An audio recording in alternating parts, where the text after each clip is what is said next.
Hi, welcome to Tavish kitchens. நீங்கள் இன்றைக்கி பார்க்க போகிறது கோபி மஞ்சூரியனில் நம்ம ரெஸ்டாரண்ட் ஸ்டைலில் பண்ண போகிறோம். இது வந்து நல்ல ஒரு சைட் டிஷ்ஷு.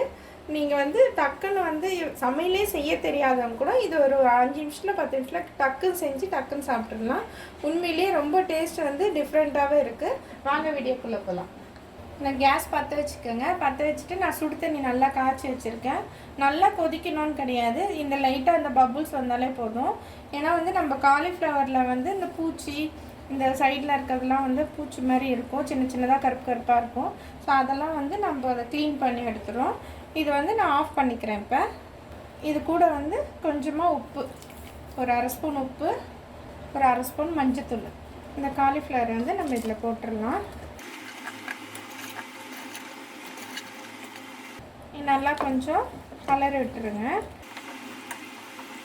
இதை நம்ம ஒரு 10 நிமிஷம் வெயிட் பண்ணலாம். அதுக்கப்புறம் நம்ம கிரேவி ரெடி பண்ணிக்கலாம். நம்ம ஒரு பவுலில் ஒரு ஸ்பூன் நம்ம அரிசி மாவு போட்டுக்கலாம், ஒரு ஸ்பூனு கார்ன்ஃப்ளவர் மாவு, ஒரு ஸ்பூன் மைதா, ஒரு ஸ்பூனு வெறும் மிளகாத்தூள். நம்ம ஆல்ரெடி சுடு தண்ணியில் உப்பு போட்டிருக்கு. அந்த ஒரு இதுக்காக வேக வைக்கிறதுக்காக நம்ம சுடு தண்ணி போடல உப்பு, கல் உப்பு போட்டேன். ஸோ அதுவே நம்ம அரை உப்பாக போட்டேன். இதில் நம்ம அரை உப்பு மட்டும் போட்டுக்கலாம். ஒரு 1/4 ஸ்பூன் உப்பு, ஒரு ஸ்பூனு இஞ்சி பூண்டு பேஸ்ட்.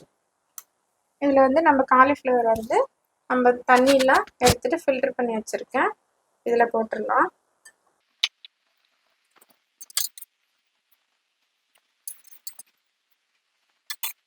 எல்லாமே நம்ம மிக்ஸ் பண்ணிக்கணும்.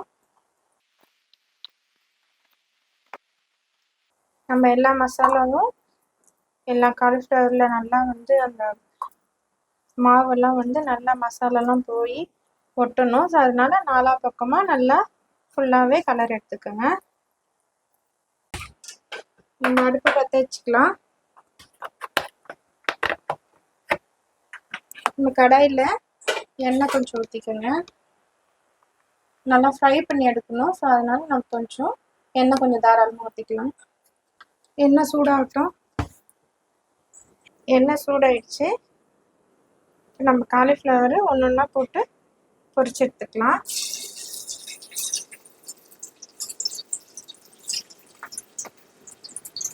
கேஸ் லோவாகவே வச்சுக்கோங்க.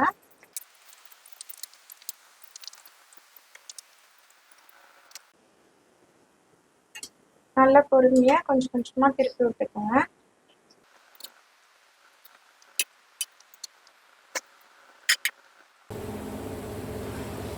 இந்த அளவுக்கு நம்மளுக்கு போதுமானது. இது எல்லாத்தையும் ஒரு பிளேட்டில் நம்ம மாற்றிக்கலாம்.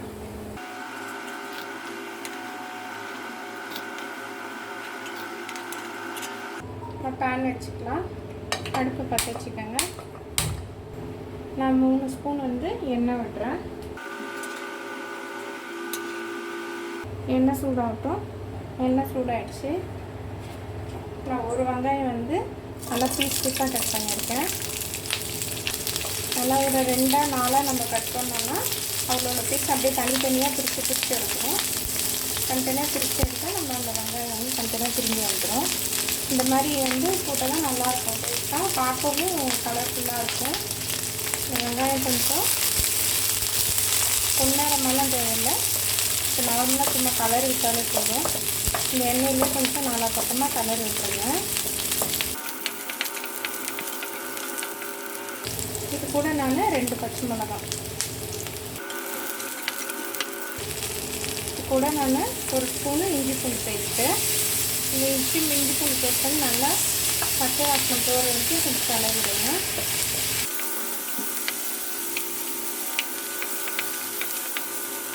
இது கூட நான் குடமிளகா போடுறேன். நான் 2 குடமிளகா தனித்தனியாக ஒரு கலராக எடுத்துருக்கேன். நீங்கள் ஒரே கலராக இருந்தால் கூட போட்டுக்கோங்க. இது கலர்ஃபுல்லாக இருக்கும். அதனால நான் 2 கலராக எடுத்துருக்கேன். நல்லா கொஞ்சம் கலரிடுங்க.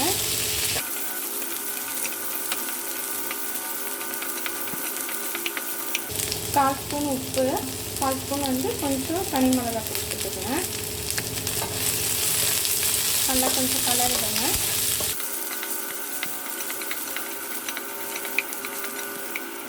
இது கூட நம்ம ஃப்ரை பண்ண காலிஃப்ளவர் போட்டுடலாம். நல்லா இது கூட சேர்ந்து எல்லாமே நாலா பக்கமாக கலரிடுங்க. நான் ஒரு ஸ்பூன் வந்து கார்ன்ஃப்ளவர் மாவு தண்ணியில் கரைச்சி வச்சுருக்கேன், அதை ஊற்றிடுங்க. நல்லா கொஞ்சம் கலரிடுங்க. இது கூட நம்ம கொஞ்சமாக டொமேட்டோ சாஸ், கொஞ்சமாக சோயா சாஸு நல்லா கொஞ்சம் கலரிடுங்க.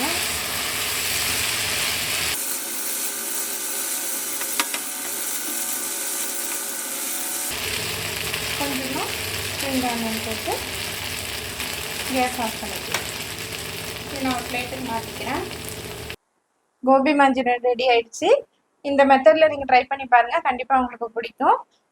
என்னோட வீடியோ உங்களுக்கு பிடிச்சிருந்துச்சுன்னா என்ன பண்ணணும், சப்ஸ்கிரைப் பண்ணுங்கள். சப்ஸ்கிரைப் பண்ணுங்கள், ஷேர் பண்ணுங்கள், பக்கத்தில் இருக்க பெல் ஐக்கான் டிங்னு கிளிக் பண்ணுங்கள். தேங்க்யூ.